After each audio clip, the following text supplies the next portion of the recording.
This coaching course has been specially designed for individuals like you who transport passengers with special health needs using a variety of different types of vehicles. It will present realistic driver techniques that can keep you and your passengers safe. In order to perform your job successfully, you not only must be a safe driver, you also must be able to communicate and work with your passengers, assisting them to the vehicle, helping them in, making sure they are secure once on board, and interacting with them. This course will cover defensive driving and communicating with and assisting passengers. At all times, you must perform your job with your passengers' safety in mind, while treating them with respect and dignity. Healthcare providers, family members, and your passengers all rely on you. Whether you are behind the wheel or providing assistance, you are in charge and must operate safely. Since you are experienced drivers who know the basics of handling your vehicle, you are ready for some advanced driver safety techniques. Because of your experience, this will not be a lecture course. Instead, it will require active participation on your part. Throughout the course, you will be asked to analyze actual collision situations that have occurred to drivers just like you. You will determine and discuss what safe driving techniques could have been used to avoid the collisions.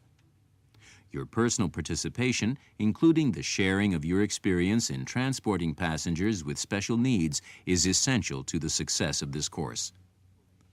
Some of the topics we will cover in this coaching course include vehicle inspection procedures, handling a passenger pickup site, defensive driving skills and techniques, maintaining a cushion of safety, reading traffic patterns to avoid hazards, adapting to changing traffic patterns and adverse weather conditions, backing techniques, passenger assistance procedures, effective communication, assisting your passengers in and out of the vehicle, safe lift procedures, securing passengers within the vehicle. During the course, you will have an opportunity to share your experiences and to ask questions. In addition, you will participate in a hands-on clinic for assisting your passengers. Let's get started now by covering your vehicle inspection procedures.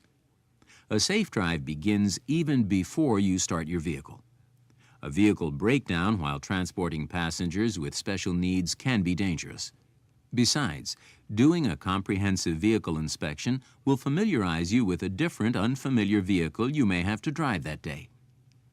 Let's look at some items that should be checked. As you approach your vehicle, take an overall look at its condition. Does it lean to one side or the other, indicating broken springs? Is it leaking? Are there cracks in the windshield or lights? Turn on your lights, four-way flashers, and then turn signals. Circle the vehicle to be sure that all the bulbs are working. Make sure all of the lenses are clean. After you have checked all of the lights, be sure to turn them off. Check the condition of each wheel. Are the lug nuts tight? Is each tire inflated to the proper pressure? And is the tread depth adequate? It is best to use gauges to check both the tire pressure and the tread depth.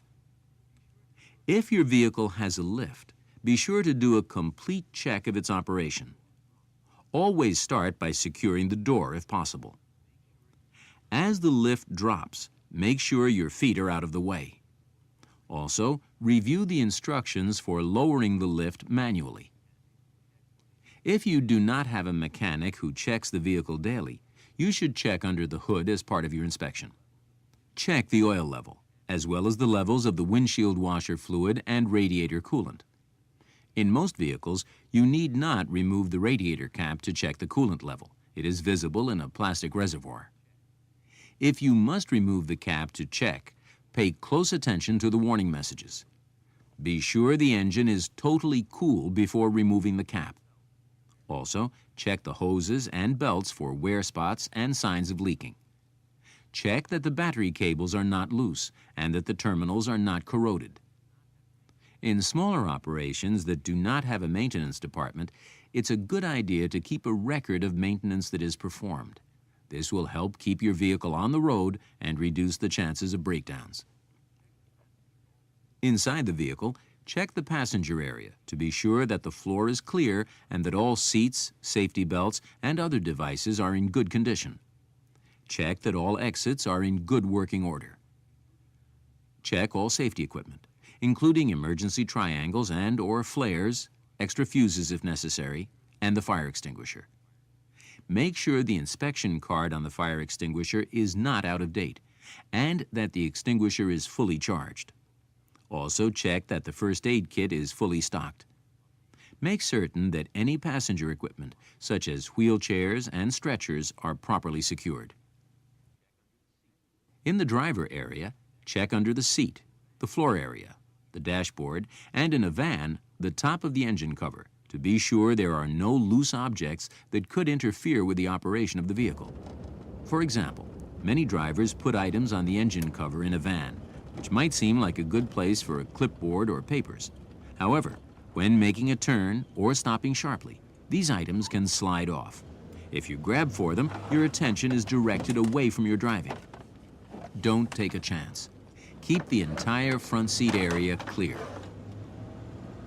While in the driver's seat, check all adjustments to be sure they are right for you: the seat, the steering wheel if it adjusts, and all mirrors.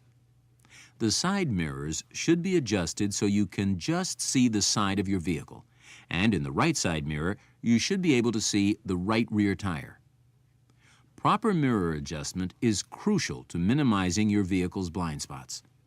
However, even with properly adjusted mirrors, there are often significant blind spot areas, depending on the types of mirrors your vehicle has, the construction of your vehicle, the location of passengers, and the safety equipment that you have on board.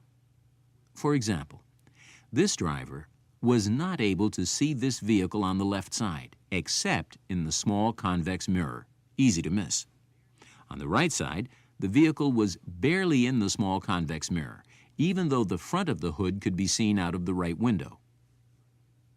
Check the blind spot areas for your vehicle. Back in your unit, start the engine and check that all of the gauges are registering properly and that you have a full tank of fuel. Before you move the vehicle, put on your safety belt and lock your doors.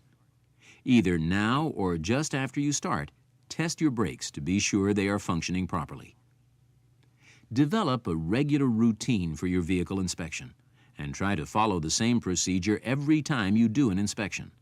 That way it will become a habit and you will be less likely to forget